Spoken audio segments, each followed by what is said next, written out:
Hi friends, welcome to மல்லி promo. இன்னைக்கு நம்ம மல்லி சீரியல்ல என்ன விறுவிறுப்பான விஷயம் அப்படின்னு பார்த்தீங்கன்னா, இப்போ வெண்பா கேட்குற கேள்விக்கு விஜயால பதிலே சொல்ல முடியாம தட்டு தடுமாறி போய் நிற்கிறாங்க. வெண்பா கேள்வி கேட்டது மட்டும் இல்லாம ஆதாரத்தையும் காட்டுறாங்க. இதனாலேயே விஜய் வந்து ஆடி போய் நிற்கிறாரு. அப்படி நம்ம வெண்பா குட்டி என்னதான் பண்ணாங்க அப்படின்னு சொல்லிட்டு தாங்க இந்த வீடியோவில் பார்க்க போகிறோம்.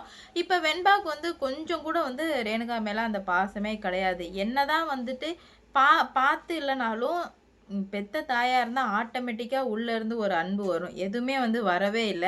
இது வெண்பா நெறைய நாளா வந்து யோசிச்சுட்டே இருந்தது மட்டும் இல்லாம, வெண்பா தான் வந்துட்டு இவ அங்கங்க நின்னு பேசுறது, அந்த மருந்து வாங்குறது எல்லாத்தையும் பார்த்துட்டு இருந்தால்ல. அப்படி இருக்கும்போது ஒரு நாள் வந்துட்டு இவ வந்து ரகு கிட்ட பேசிட்டு இருந்தத, ஃபோன்ல வந்து வீடியோ எடுத்திருக்கா வெண்பா. எப்படி அப்படின்னு பார்த்தீங்கன்னா, நார்மலா வந்து வெண்பா கடந்து போயிட்டே இருக்கா. அப்போ வந்துட்டு, "மல்லிய எப்படியாச்சும் வந்து கொலை பண்ணியே ஆகணும் ரகு" அப்படின்ற மாரி ஸ்டார்ட்டிங்ல பேசியிருப்பா. இத வந்து மல்லியம்மாவ பத்தி பேசினதுனால, அவ அப்ப வந்து ரெக்கார்ட் பண்ணி வச்சிருந்தா. ரெக்கார்ட் பண்ணி வச்சிருந்தா. அப்புறம் வந்து சின்ன புள்ளல மறந்துடுச்சு. ஆனா இப்ப வந்து விஜய் கிட்ட வந்து கேள்வி கேட்கிறா. "டாடா எனக்கு ஒரு டவுட் டாடா" அப்படின்னு சொல்லிட்டு. "என்னடா குட்டி சொல்லு" அப்படின்ற மாரி விஜய் கேட்க, உண்மையிலுமே என்ன பெத்தது ரேணுகா அம்மாவா இருந்தா, அப்ப போகும்போது என்ன கூட்டிட்டு போயிருக்கணும் தானே! ஏன் என்ன கூட்டிட்டு போகல? அப்டின்ற மாரி கேட்கறதுக்கு, விஜய் கிட்ட சுத்தமா வந்து பதிலே இல்ல. விஜய் சும்மா ஆடி போய் நிக்கிறாங்க. ஷாக் ஆயிட்டாங்க. ஏன்னா, பெத்த புள்ள இப்படி ஒரு கேள்விய கேட்குதே! நம்ம என்ன பதில் சொல்றது? அப்படின்னு சொல்லிட்டு, "இல்ல இல்லம்மா, உண்மையாலுமே வந்து ரேணுகா தான் உன்ன பெத்த அம்மா" அப்படின்ற மாரி சொல்ல, "அது மட்டும் இல்ல டாடா, இதையும் வந்து கொஞ்சம் பாருங்களேன்" அப்படின்ற மாரி சொல்ல, "என்னது?" அப்படின்ற மாரி கேட்க, அப்பதான் நம்ம வெண்பா எடுத்து காட்டுறாங்க. அதுல வந்து ரகு கிட்ட பேசிட்டு இருப்பா. இந்த மாரி வந்துட்டு, "இங்க வந்து கல்யாணம் முடிஞ்சதுமே பணத்தெல்லாம் திருடிட்டு ஓடிடணும்" அப்படின்ற மாரியும் பேசியிருப்பா. அப்புறம் வந்துட்டு, "மல்லிய எப்படியாச்சும் கொலை பண்ணணும்" அப்படின்ற மாரி பேசினது எல்லாத்தையுமே கேட்டு, விஜய்க்கு ஒண்ணுமே புரியல. என்ன நடக்குது? என்ன இவ யார்கிட்ட பேசியிருக்கா? அப்படின்ற மாரி சொல்ல, அப்பதான் மல்லி சொல்றாங்க. "நான் தான் சொன்னேன்லங்க, அவ வந்து சரி கிடையாது அப்படின்னு சொல்லிட்டு. நீங்க தான் நம்பவே இல்ல. பார்த்தீங்களா எப்படிலாம் வந்து பேசி வச்சிருக்கா?" அப்படின்னு சொல்லிட்டு நம்ம மல்லி கேட்குறாங்க. அதுக்குன்னு "இப்படியா மல்லி? இவ இவ்ளோ மோசமான ஆளுன்னு சொல்லிட்டு நான் கொஞ்சம் கூட எதிர்பார்க்கவே இல்லையே" அப்படின்னு சொல்லிட்டு விஜய் வந்து தலையில கை வச்சுட்டு உட்கார்ந்துட்டா. அது மட்டும் இல்லாம வெண்பா கேட்ட கேள்வி வந்து செம்ம லாஜிக்கல்ங்க. அது வந்து பதில் சொல்ல முடியாம தான் வந்து இப்ப விஜய் வந்து திணறிட்டு இருக்காரு. விஜய் கிட்ட சுத்தமா வந்து பதிலே இல்ல. ஏன்னா, அந்த அளவுக்கு இப்படி வந்து வெண்பா கேட்பா அப்படின்னு சொல்லிட்டு எதிர்பார்க்கவே இல்ல. வெண்பா கேட்டதுக்கு அப்புறம் விஜயுமே யோசிக்க ஆரம்பிக்கிறான்.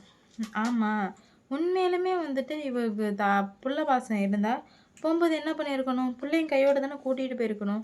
நார்மலா எல்லா அம்மாவும் இது பண்றது தானே. ஆனா இவ ஏன் பண்ணல? அப்படின்னு சொல்லிட்டு இவங்களுக்குள்ளேயே வந்து கேள்வி நெறையா எழுது.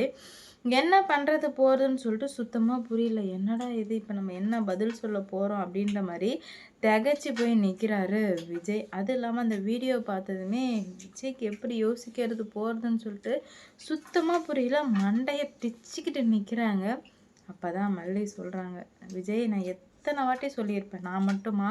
என் குடும்பமும் மொத்தமும் சேர்ந்து சொன்னுச்சே! ஒரு வார்த்தை என்னான்னு கேட்டீங்களா? இல்ல நீங்க அத வந்து சரி இவ்ளோ நாய் மாரி கத்துறமே! சரி அப்படியாச்சும் இருக்குமானாச்சும் ஜஸ்ட் சந்தேகமாச்சும் பட்டீங்களா? இப்ப பார்த்தீங்களா என்ன வேலை பண்ணியிருக்கான்னு. சரி எல்லாத்தையும் விடுங்க விஜய். என்ன பத்தி நீங்க யோசிச்சு பார்த்தீங்களா? நான் வந்து அவ்ளோ தூரம் சொன்னேன்ன. உண்மையாலுமே நீங்க என் மேல நெறைய காதல் வச்சிருக்கீங்க. நான் நம்பிட்டு தான் இருந்தேன். ஆனா, எப்போ நீங்க அவ கூட சேர்ந்து ஃபோட்டோ ஷூட், மருதாணி, நான் சொல்றத கன்சிடர் பண்ணவே இல்லையோ, அப்பதான் விஜய் உங்கள பத்தி தெரிஞ்சுக்கிட்டேன். உங்களுக்கு கொஞ்சம் கூட என் மேல அன்பே இல்ல. இவ்வளோ நாளா காட்டுனது எல்லாமே வந்து பொய்யான பாசம் அப்படின்னு சொல்லிட்டு. பாருங்க அந்த பச்சிளம் குழந்தைக்கு கூட தெரிஞ்சிருக்கு. தான் உண்மையான அம்மா கிடையாது அப்படின்னு சொல்லிட்டு. ஆனா உங்களுக்கு தெரியலையா விஜய்? ரேணுகா அக்கா கூட அப்படி வாழ்ந்தீங்க, இப்படி வாழ்ந்தீங்கன்னு சொல்லிட்டு அவ்ளோ பேசுனீங்க.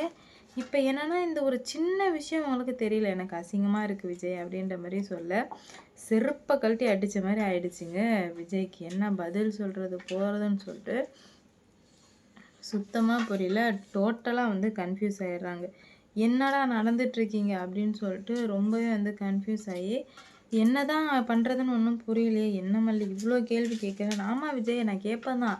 ஏன்னா, அந்த பச்சை பிள்ளைக்கு தெரியுது. ஆ இவ வந்து தான் அம்மா இல்ல அப்படின்னு சொல்லிட்டு. உங்களுக்கு ஏன் தெரியல? அப்ப நான் கேட்கறதுல தப்பு இல்லையே அப்படின்ற மாரி சொல்ல, ம் நீ இப்படி கேட்கறதெல்லாம் எனக்கு கஷ்டமா இருக்கு அப்படின்ற மாரி விஜய் சொல்றாங்க. உங்களுக்கு ஜஸ்ட்டு அது ஒரு கஷ்டம் அவ்வளோதான். ஆனால் எனக்கு எவ்வளோ வலிச்சுதுன்னு ஃபஸ்ட்டு உங்களுக்கு தெரியுமா? அதெல்லாம் உங்களுக்கு இப்போ மட்டும் இல்லை, என்றைக்குமே தெரியாது. தெரிஞ்சுக்க போகிறதும் கிடையாது, புரிஞ்சிக்க போகிறதும் கிடையாது. எல்லாமே ஜஸ்ட்டு அவ்வளோதானே விஜய் அப்படின்ற மாதிரி சொல்கிறாங்க. உடனே வந்து என்ன பண்ணுறது போகிறதுன்னு சொல்லிட்டு ஒன்றுமே புரியாமல் தவிச்சு போய் நிற்கிறாங்க.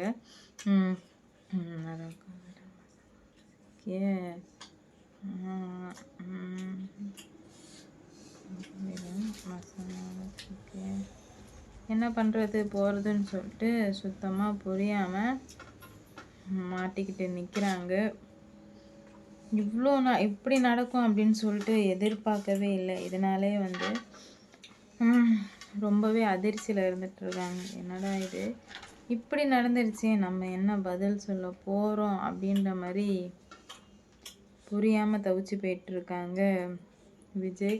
அப்போ நான் தப்பு பண்ணிட்டேனா மல்லி, நான் தப்பான ஆளா அப்படின்ற மாதிரி கேட்க, ஐயோ விஜய் நீங்கள் தப்பான ஆள், நீங்கள் தப்பு பண்ணிட்டீங்கன்னு நான் என்றைக்குமே சொல்ல மாட்டேன். ஏன்னா இங்கே யாருமே வந்து நல்லவங்களே இல்லாதப்போ நீங்கள் மட்டும் எப்படி பர்ஃபெக்டாக இருக்க முடியும் அப்படின்ற மாதிரி மல்லி கேட்குறாங்க. இல்லை மல்லி, நீ கேட்குற ஒரு கேள்விக்கும் என்கிட்ட பதில் இல்லை. அப்போ நான் வந்துட்டு கரெக்டாக பார்த்துக்கல, கரெக்டாக பண்ணலை, நான் எதுவுமே வந்து சரியான ஆள் கிடையாது அப்படின்ற மாதிரி சொல்ல, நீங்கள் உங்களை போட்டு ரொம்ப வந்து குழப்பிக்காதீங்க விஜய், விடுங்க பார்த்துக்கலாம் அப்படின்ற மாதிரி சொல்கிறாங்க. எப்படி வந்து இதை விட முடியும் மல்லி? இல்லை சுத்தமாக என்னால் வந்துட்டு இதை விடவே முடியாது, இதுக்கு ஏதாவது ஒன்று பண்ணி தான் ஆகணும் அப்படின்ற மாதிரி சொல்லுவோமே. என்ன பண்ண முடியும்? எதுவுமே பண்ண முடியாது, ஃப்ரீயாக விட பார்த்துக்கலாம் அப்படின்ற மாதிரி சொல்லுவோமே. என்ன பண்ணுறது போகிறதுன்னு தெரியாமல் விஜய் பாவம், அவரோட நிலமை இந்த அளவுக்கு வந்து மோசமாக போகும் அப்படின்ற மாதிரி எதிர்பார்க்கல. அந்தளவுக்கு வந்து விஜயோட லைஃப் ரொம்ப வந்து மோசமாக போயிடுச்சு. என்ன நடக்க போகுது, எப்படி நடக்க போகுது அப்படின்னு சொல்லிட்டு வெயிட் பண்ணி பொறுமையாக பார்ப்போம். கூடிய சீக்கிரம் எல்லாத்துக்கும் வந்து பதில் கிடைக்கும் நான் நம்புகிறேன். நீங்கள் என்ன நம்புறீங்க அப்படின்னு சொல்லிட்டு கமெண்டில் சொல்லிட்டு போங்க. ஏன்னா இவ்வளோ நாளாக இருந்ததுக்கும் இப்போ இருந்துகிட்ருக்கிறதுக்கும் நிறைய வித்தியாசங்கள் இருக்குது. அதனாலவே வந்துட்டு என்ன பண்ணுறது போகிறதுன்னு தெரியாமல் வந்து முழிச்சிட்டு இருக்காங்க. பார்ப்போங்க என்னதான் நடக்க போகுது, எப்படி கொண்டு போகிறாங்க அப்படின்னு சொல்லிட்டு. இவ்வளோ சீக்கிரம் எல்லாத்தையும் இது பண்ணுவாங்கன்னு சொல்லிட்டு எதிர்பார்க்கல. அந்த அளவுக்கு மோசமாக தான் எல்லாமே நடந்துகிட்டே இருக்கு. பார்க்கலாம். லைக் பண்ணுங்க, ஷேர் பண்ணுங்க, மறக்காமல் சப்ஸ்கிரைப் பண்ணுங்க.